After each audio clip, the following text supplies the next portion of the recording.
All right, it's time again to talk Watchmen. Episode 4 dropped on Sunday, November, like 10th or something like that. What the hell is happening with Watchmen? I really don't know this time. Last time I thought I had a bit of a clue. Maybe I could explain something here and there. This time, I don't know. This show does something. We're halfway through the episode. You're like, oh, they're answering questions. We talked about this last time. Oh, they're answering things. They're telling us things that we had questions on. And then it just flips the whole fucking show on the head.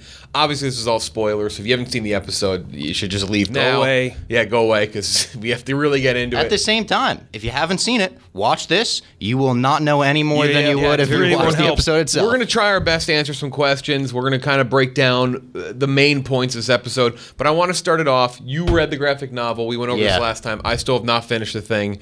Any Watchmen Easter eggs that people watching who haven't read the novel have potentially missed from last episode?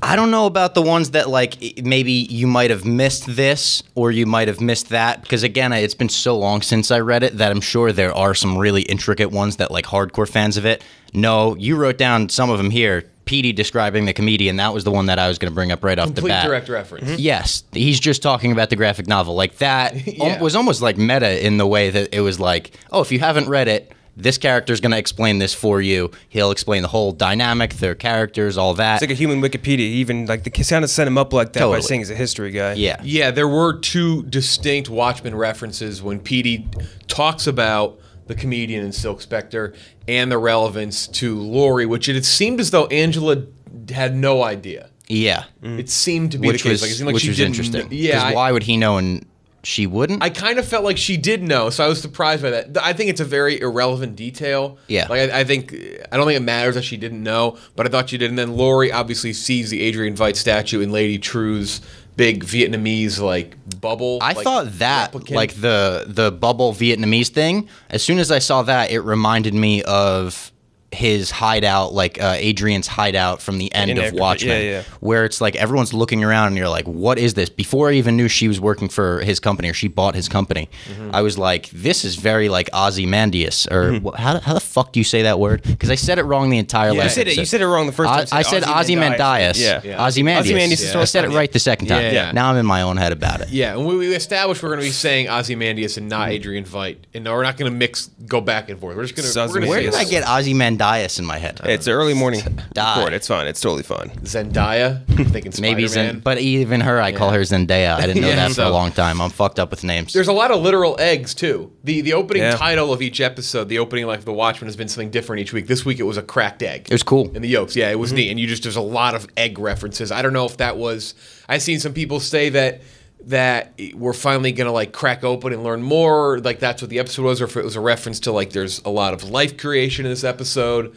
I don't know if it was what it exactly was saying, but I'm sure it was saying something because it's Lindelof and he's usually saying something. Yeah. The lady literally is selling eggs in the beginning. Her own eggs are bad. Then they have like the actual eggs in the primordial soup with the Ozymandias later. It's a lot of eggs. There's that lady whose eggs are bad, so she gets a baby. Ton of eggs. She drops a bunch of eggs right in the beginning. So let's get into the episode. Lady True is the first thing we want to bring up. She's introduced. She is responsible for the Millennium Clock Tower. We see early on in the episode, she basically buys land that she knew was about to become important because something crashes down, which we'll get to that later on. We'll get to what crashed down on that farm later on when we do questions. But she buys stuff. The big question with her, she buys that whole farm. She gives a kid to this... With a kid, who owns the farm. That and a little bit of money. But with her, the big thing is legacy. She talks a lot about legacy, and that ties into something with her kid, which we'll get to here. What is she up to? What is Lady True doing? The big Millennium Clock Tower, it's kind of into something. The Doomsday Clock was a big part of Watchmen. I think that she does say at one point later on in the episode, right, when she's talking to Will Reeves, she says 3 days.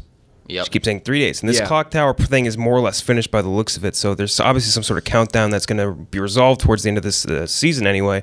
I don't know what it is going to be exactly, but I do think it's going to be some kind of time travel thing, or the way when she was like, what does it do? And Lady True was like, yeah, it tells time. Like, that was her daughter, right? Yeah. Like all that, like... I was like, is this some kind of, are they trying to make this a little, like, not make it heavy-handed, but are they trying to do it heavy-handed where it's like, we're about to go time travel to back to the original Watchmen? I don't know what is happening with it, but it's obviously, like, we have to ask, you have it on the sheet, is she holding Veidt captive now? It's another option for, maybe she bought that company and fucking put him up on Mars or something. I don't know. She did buy Adrian Veidt's, we just said we were not going to say his name, now we're saying Ozymandias' company, and she has a statue of him, and she worships him, and we see Laurie say, like, he looks old.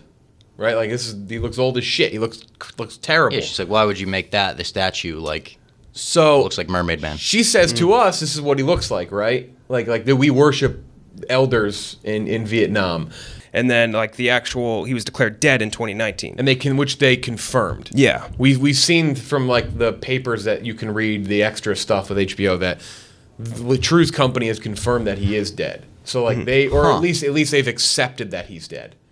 Yeah, declared big dead. Difference there. Yeah. So whether they are hiding him or they're in cahoots with Dr. Manhattan hiding him, I don't think we know, but we know she's involved some way, shape, or form.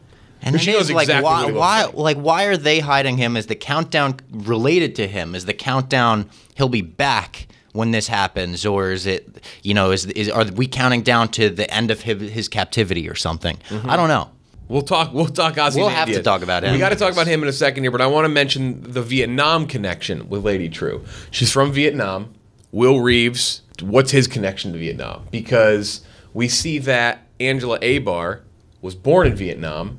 Her father very much confirmed to be Will Reeves. We knew this already, but in the beginning of the episode, her grandfather, very much connected. Yep. She is from Vietnam. Lady True's from Vietnam. They both speak Vietnamese because they spoke to each other secretly, so Laurie didn't find out, but I feel like Laurie fucking knows. I love that shit when they do that in movies or TV when it's like, well, I'm speaking your language now. And you didn't know that I spoke that. Yeah. You see two things. You see them speaking in Vietnamese, and the other thing is you see that Lady True has a daughter who has nightmares in this episode. One of the things at the end is Lady True's daughter, Bian, has nightmares. And comes and talks to her and tells a story that seems like an old memory of sorts. Vietnam War for Lady True. It's a Vietnam memory. And we also know, let's add another thing on top of it. We know that the Watchmen are heavily involved with Vietnam, at least from... Super heavily involved. At least in the older stuff, right? Yes. I mean, it was the fact that, like, they fought in Vietnam, and, like, even in the movie they go further into, like, the comedian used to, like, be in relationships with Vietnamese women over there, and he like, shot one of them, and it was a whole thing where, like... Eventually, I think Dr. Manhattan comes to Vietnam and ends the war by just obliterating everyone all at once. Yeah. But yeah, I guess they just fought in Vietnam, and we'll go into it more. I'm sure we're getting some sort of flashback in this series back to find out more. That was an important scene in the movie, too, when he shoots the pregnant Vietnamese woman, and he says to Dr. Manhattan, you could have just turned the bullet to steam or whatever, and nothing would have happened, but you don't give a shit about us, so like that's just where you're at. Yeah, so that's maybe the most intense scene in that entire movie. Oh, yeah. So that is obviously very important. Lady True basically says, look, we have him. I'm not going to say it in front of Laurie. I'm not telling the FBI that we have him. I'm going to tell you that we have him. She knows. Angela basically replies, go fuck yourself, indirectly to Will Reeves, like, fuck him, he can come talk to me myself. So specifically about the pills, what the fuck are the pills? I can't figure this out, because that's what I don't get the pills either. That was the whole reference point. She's like, your grandfather wants to know, like, if you got the pills. What are the pills? Because I don't think we figured that out at all. Are the pills pills? We literally saw them. They're actual pills. I just don't know what they are. But what do they do? I don't know. That's what I want to figure out. I want to know what they are. She says they're heavy-handed exposition at some point, like literally out loud. Yeah. And like, I just need to know, what are they? Is it medication related to what we see her daughter having pumped into her? She has some sort of IV. Is that like some... Yeah. People have said, like, is this some sort of, like, memory thing? Like, she's now learning her mother's memories? Oh, that would be fucked up. And that's her way of, like, carrying on the legacy. Like, you can't carry on the legacy unless you... Like, is she a clone of her? Now, yeah, it's a good point. Is she learning her memories to become that? Because, again, legacy was such an important thing off the top in that episode. And especially with her being like, you don't have a legacy without a child. You need a child to have that continue on, all that. Like, why? Is it because you're doing something fucked up with your kid? Yeah. Because Will Reeves, he has his granddaughter who is Angela Abar, right? And so the legacy is still there for him. And let's get to Will Reeves. He mentioned at the end of the episode that he is all in. And he stands up from his wheelchair. So he wasn't even in the wheelchair. He was in a fucking chair. Pulled an old Linda McMahon. People will know that reference. Oh, yeah. If you remember WrestleMania 17. So I'll have to overlay that clip. Such a great clip. So he stands up, which it was surprising, but also not surprising. I was like, all right, well, at this point, that didn't surprise me because I still think like he could probably lift 200 pounds if he wants to. Because the idea is that he did hang Crawford, Chief Crawford, Chief, right? Chief Crawford, Sergeant, he's been dead all detective, the Chief, Judd Crawford. He did hang him. At least that's what we've been told. So he stands up. He said he's all in. He also references the fact that Angela's going to hate him in 3 days. Yep. So if something is about to happen, he has bought into what Lady True wants him to do, or something that is already in play. I imagine what's what's going to happen. Is he going to kill another one of her friends in 3 days? Her husband, or like what's? So that's kind of the idea of like all of Ozymandias' thing. He wants to usher humanity into the next age of like that whole super society, right? Like the utopia and all that. So maybe that's kind of what Lady True wants to do, but maybe that involves like kind of weeding out people who aren't going to fit in this new society. So I don't know if that would include her husband, her kids, any of that. So. If facts are kind of given about him that he was a cop in New York City in the 40s and 50s. Does that line up with the Hooded Justice theory? I have no idea. I think it does, though. I think it does. I think it almost gives more credence to it as like, he got to start as a cop and then went into vigilantism or whatever. Yeah, and then remember they say there's two things connected to the TV show and the TV show. When the Hooded Justice narration happens, he says, this is me in the Boston Harbor. Like, I died at this time, but that's not actually me. I just needed people to stop looking for me. So that kind of lines up with that timeline. And also, they do mention New York, mentions Boston Harbor, but remember that Petey also says in the car, he says that show is garbage or something. Yeah, he says hates the Minutemen show. The Minutemen show has a lot of historical inaccuracies. Yeah, which, again, if it's said in the show, it has relevance, I feel like. So, like, that is something that will come back into play. I do feel as though, I think you're right, it lends credence to the fact that he is Hooded Justice. He is a Minuteman. Definitely, and it's like he's white in the show, he's black in real life. It's another like it's just inaccurate. Yeah. Again, it's everything with Lindelof. It all seems if it's said even a little bit, if something's hinted at a touch, I'm sure he's going to address it later on. It's like it's like Trauma from Lost, where he didn't tie up all the loose ends, and everyone is still mad at him over it. He's like, all right, well, now if it's said, it means something. I promise you, it's going to mean something. He said, and let's be clear too. I know a lot of people are asking like when will it pick up, or when will we get like more of a plot advancement in episodes? I think you mentioned it last week. It's a mystery. Yeah. Like, you're supposed to be piecing things together. We're learning things as we go, but more questions are opening. I think slowly but surely you're supposed to be trying to, one by one, put stuff together. Like, we learned a lot more about Ozymandias, Adrian Veidt, who we're about to talk about next. And then I think it builds up to that final 9th episode, which he said it's all contained. Like, we're going to know everything. Definitely. Unless he's bullshitting us, which I actually don't think he is on this one. He's saying that this is a self-contained thing. He's even said that if there's a second season, he's like, it should be someone different. It shouldn't be me, because this is my own. Whoa, really? Yeah, he says it's my own self-contained story. I was under the impression he was like, I'm in Watchmen for the long haul. I thought this was going to be okay. Wow. So speaking of storylines, he's also mentioned that storylines in here, whether they may not happen at the same time or not, they're all going to converge at the end, and that brings us to Ozymandias, right? Yep. That brings us to his storyline, which we get a lot of confirmation. So here we go. Here's the thing about how it's a mystery that we're slowly being told more and more about. For sure confirmed he's in prison now. Yes. We know he's not in a real place. He's been put here, he said about 4 years ago. He said he thought it would be paradise, and it's turned out to be prison. So he disappeared around there. We know he disappeared in like the 2010s. Or we know this is like where, kind of the gray area with where he has been or where he went, the confirmed dead, all that stuff. So he said 4 years ago. The theory had been going around that each time we see him, it's a year apart. Definitely true. And that confirmed that now, because at 4 years ago, you back, look at the cakes. We mentioned what the fuck's up with the cakes. Now it makes more sense. There was one candle the first episode, second in the second episode, so on and so forth. They even say like it's your anniversary or something. And he wasn't like obsessed with getting out the first few times we see him, but then like late as we progress, every single time we see Ozymandias, he's like, I want to get the fuck out of here. Yes. More and more and more. And now he's launching people into the fucking atmosphere. So insane. So this is where the episode flips on its head, right? Yes. It felt like, I don't want to say filler episode, but it felt like an episode where they're trying to explain some new things, introduce stuff, and you're like, okay, I see what's going on here. Then all of a sudden, he's on a boat in a lake or where some simulation lake, and he's pulling these small babies out of these crates, and he just tosses them into the water. Traps and just one of the most insane. It was so cool. You were watching it like I think 5 minutes behind me, because I was waiting for the comment. And you're like, oh my god, the babies or something. I was like, holy shit! And they're like so like off-puttingly like. Yeah. They're like they could fit into his hand. Yeah. They're tiny. Everything about him, I was like, what is happening right now? He puts them in that incubator, and they just grow up over like the course of 5 seconds. So he's just eating the cake, and they're just screaming. And then they like become adults too, but they can't talk yet. So he's describing like who he is. I'm your master. You can't talk yet. You haven't gained the ability to speak. Everything about him just made me like. He just brings him and shows them the room with all the murdered clones. So you mentioned he's more and more frustrated. So when they finally grow up, he goes into his like big dining hall and he's murdered all of them. All these murder, which I didn't want to call them clones. We don't know what they are. They're created life. Which let's go back to Lady True. We saw she created life essentially for that farm, the couple on the farm. Yeah. So I don't know if that's something that she's involved with. Got to be connected. But also, Dr. Manhattan mentions, I believe, right, creating life in the graphic novel? Is like. It goes back to almost the same thing as the comedian thing from earlier in Vietnam, where it's like he doesn't want to affect human life too much because that's the constant struggle of Dr. Manhattan is not playing God, but playing God as much as you can, but also not playing God. Yeah.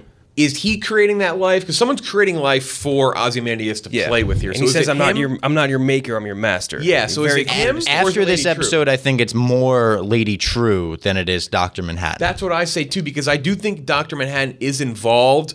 But again, it's things I feel like they all seem to line up in the show. And the beginning of her making that baby for this couple, and then you see this has these babies in the water, these fishing them out.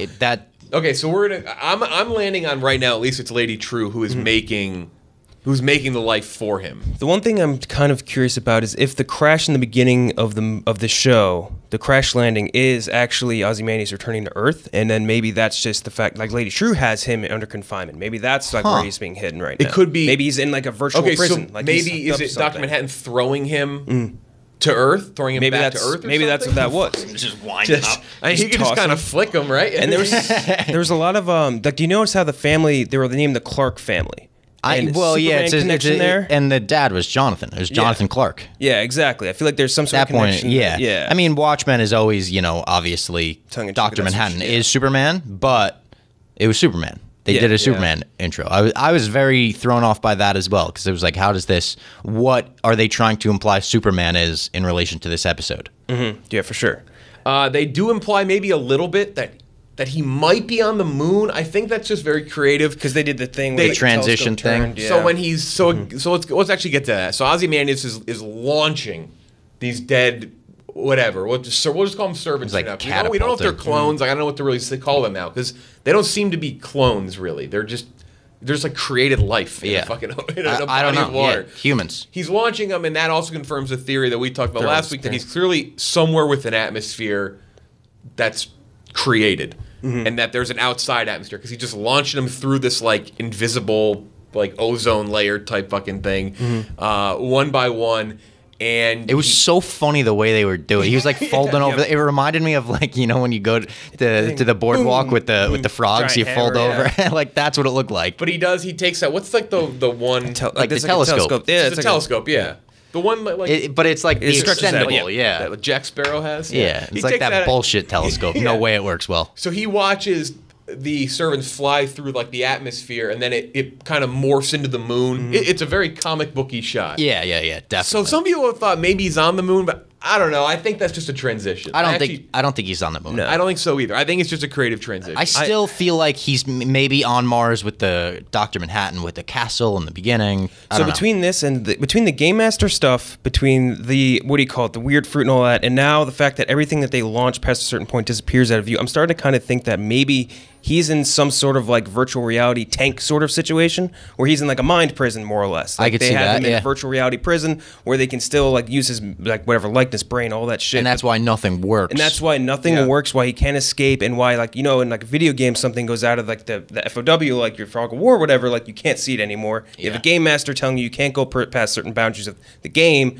and I just think that kind of matches up a little bit. Why would they have been frozen, the servants, when they tried to leave? Remember in the suit. Maybe that's even more mind games of like making you think you're on this planet. You have to get off this planet, and that is what you're focused on, not the fact that you're not actually on a planet in the first place. Exactly. Yeah. So I don't hate that. Yeah.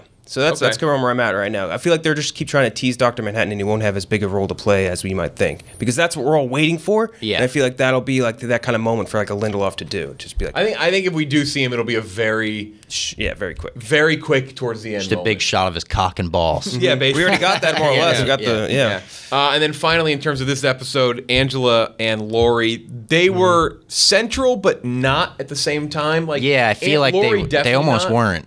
Yeah, they mentioned Angela very early on. We see her finding out about her family lineage and all that, and then she does have the interaction with Lady True, but she's not as much the focus. But their tension is still something that you can feel kind of boiling up. There's a complete distrust there. The whole conversation between them over the car, like, this is your car, and outside, and it fell from the sky. Like, clearly a drone picked that up. Like, definitely.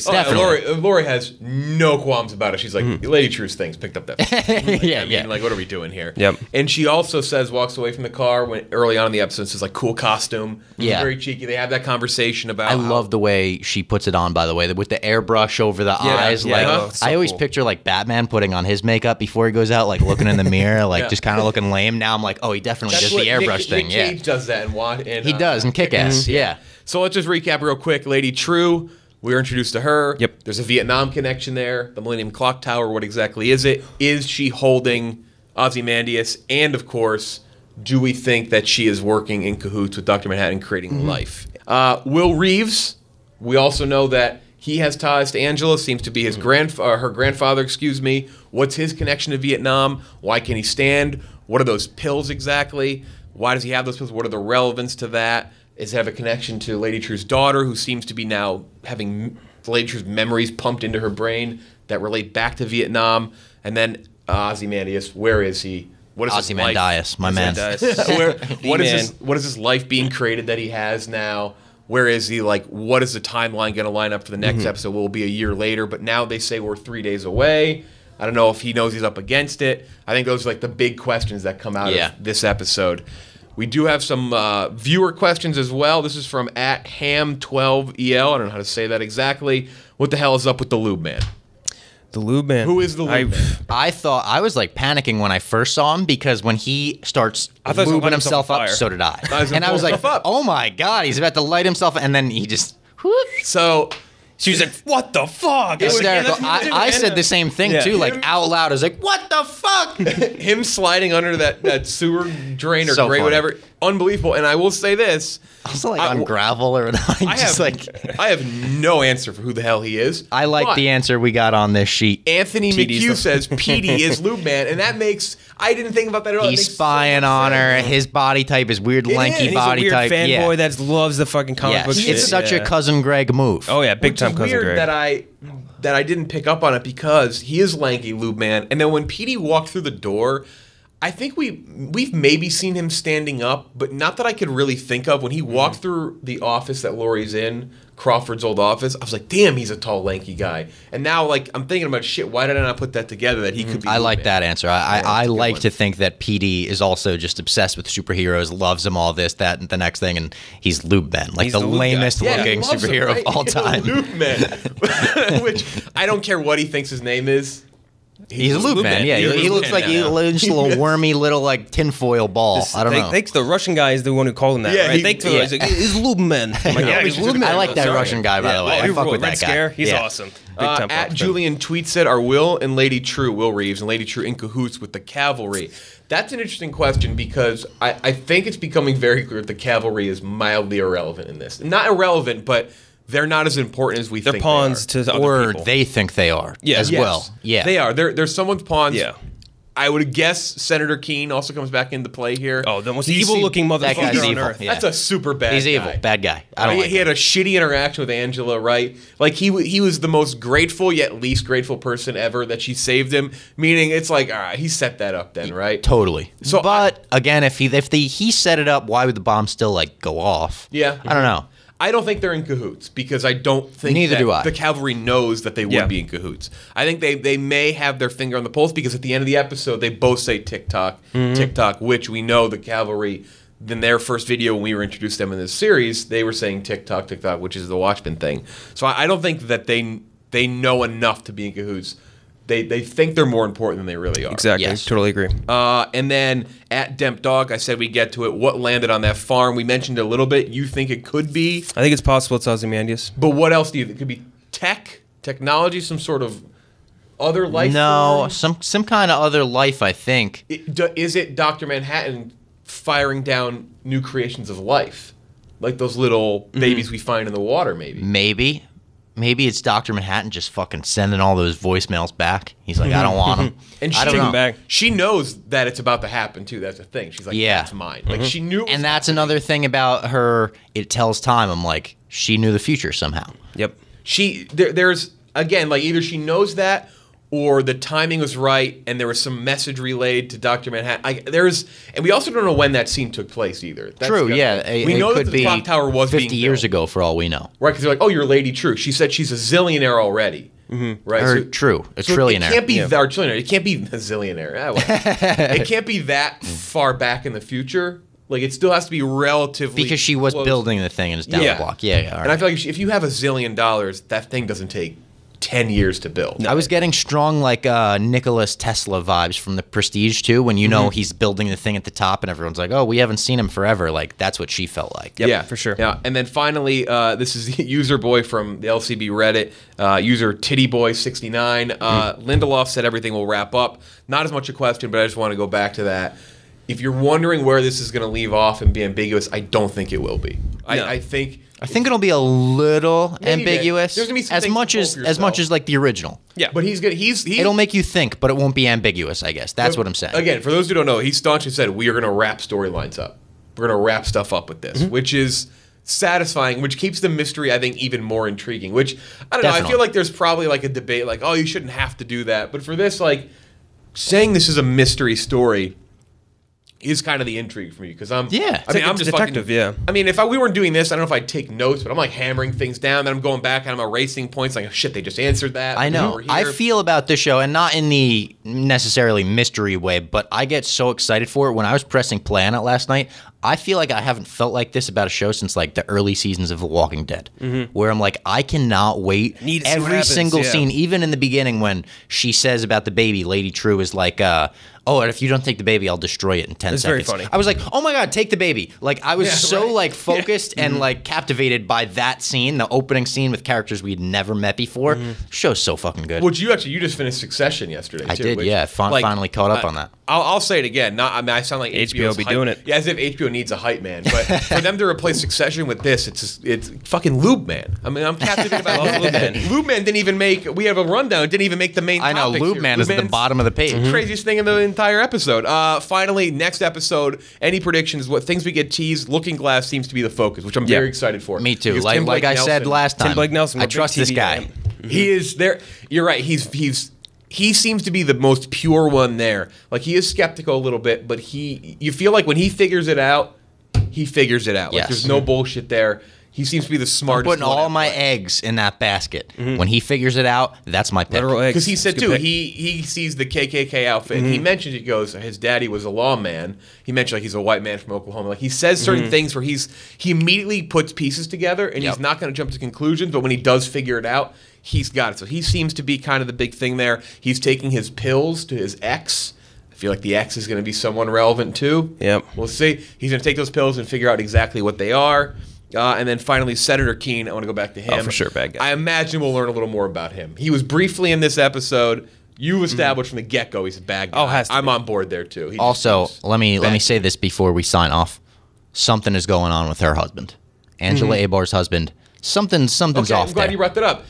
I don't know what it's a reference to. I don't know if it's just something that if we're thinking too much about. Very, very firmly has a take on Crawford not going to heaven or hell. He's like he's Oh, nothing. yeah, he's an very- atheist. very- yeah. some very Dr. Manhattan-ish it's crazy, take on yeah. that. Yeah, so I don't know if like that everything that is said in the show, I'll say it again, has relevance in some way, shape, or form. So Yeah, you're they right. didn't just put it in an atheist scene for the shits and gigs. And he kept it from Angel that he met with Lori. So you're right. Something's going on with that guy. Keep an eye on that guy. For sure. So will we? I guess this is the prediction. Will we find out what's happening with Will Reeves this next episode? He mentions 3 days. These episodes seem to be taking place Like day by day, almost. Day by day, right? For the most part, it all lines up. The episode started where the last one began, or this episode started where the last one ended. Do we think like we're gonna find out in 3 episodes, or we think it's gonna stretch? Because it says 3 days, and 3 episodes from now is 7. This goes 9 episodes. I feel like the Doomsday-ish event they're teasing happening before the finale would make. But you think? I think it would. That's maybe it's the Game of Thrones thing too, though, where it's like you finish it big, and then the finale or whatever is the fallout. So that's what I was agreeing with. I think that we were going to get like whatever the 3-day countdown event is going to be the episode before the last one, and then the one after that is going to be the actual finale. I agree. So. Okay. Very HBO thing to do as well. Absolutely. It would be. It would be. Make sure to let us know any questions you have below in the comments section. Tweet at us as well, at Lights Camera Pod, at Robbie Barstool, at Jeff Luck. We put that up there. My mom's basement, Lights Camera Barstool. Guess what, though? If you're a Watchmen fan and a Star Wars fan, we're going to be doing this for The Mandalorian. The Mandalorian debuting on the 12th of November. I don't know when we're dropping it, but subscribe, hit the like button, do all that. We'll drop it literally as soon as possible. When you hit the bell icon, you'll get notified when we drop our Mandalorian breakdown. We cannot wait. Thanks again for watching. I almost said thanks again for Watchmen. You know what? Well, actually, thanks HBO, again for Watchmen. Thanks again, once again. What the hell is really happening? appreciate it. We'll talk to you next week.